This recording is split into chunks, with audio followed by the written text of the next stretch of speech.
Hi folks, welcome to the project closeout video for So You Didn't Get Funded, Now What? When we started this project, we were really thinking in terms of over 1,200 people apply for Cardano funding during each funding round, and 3/4 of them do not get it. So what does that feel like? How does that impact people? And what can we do to help? This is project 1100260. And our goal was first to reach out to those projects. So we reached out to over 654 projects during the process. Initially in a kind of a sprint of 150, of which we got 15 survey responses, so about a 10% response rate. And then we decided to go ahead and do an additional 502 in order to get a better sample size. And what we learned is that most of the people who didn't get funded during a round didn't really get any kind of follow-up. It was just they looked to find out if their project got funded and found out that they didn't, and that was the end of contact.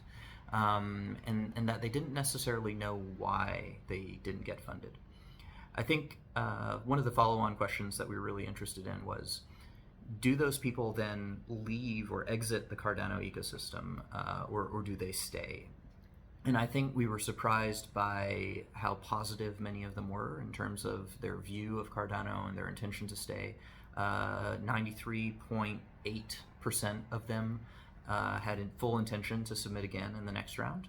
Although if you don't know why you didn't get funded, maybe that's not necessarily as useful for you as if you know exactly what you need to work on, and that's what we decided to help with in the end. But also 57.1% of the people surveyed said that they would also apply to another ecosystem. And I've gotten different reactions from the community on that. Some of them view that as kind of mercenary. I think the perspective that we've generally had is that if someone is passionate about building something or doing something, especially if it's a community project, which is where most of the non-funded people end up in terms of numbers of projects, then you're not going to wait around for the next round if you can try something different. That's kind of the whole point of being an entrepreneur, is doing the next thing. As a result of doing those surveys, we taught a number of classes. Some of them were about bootstrapping your project, so being able to do things without receiving grant fundings. And we also talked a lot about reaching out to the community, because one of the things that we notice when we look at the voting results is that it's not always a question of running out of budget. It's sometimes just a question of the projects that didn't get funded didn't do enough marketing to be seen by enough voters to be voted in. On average, what we found is that to get funded, around 220 wallets need to put forward about 220,000 in voting power in order for something to get funded. And so that means that you need enough people with the right wallet sizes in order to get funded. It doesn't mean that small wallet sizes are irrelevant, because everyone's connected to everyone, and we really do recommend reaching out to everyone. And then also, when you have a good project, and there's ways to discover that on sites like My Donation, you can then be referred to other people, so you get more wallets, more views, and also bigger wallets, especially if there are key players who are really interested in a theme or a topic.